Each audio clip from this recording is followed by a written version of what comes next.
আপনারা দেখতে পাচ্ছেন যে এখানে ভূতের সংখ্যাটা বেশি, অতিক্রম বেশি। এইমাত্র আমি আসছিলাম, ভয় পাইছি। তারপর আপনাদেরকে আমি দেখাচ্ছি, জায়গাটা অনেক ভয়ঙ্কর, জায়গাটা অনেক ভয়ঙ্কর।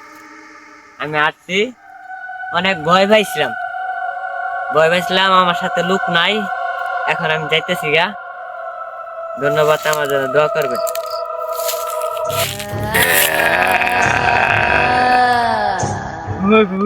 কি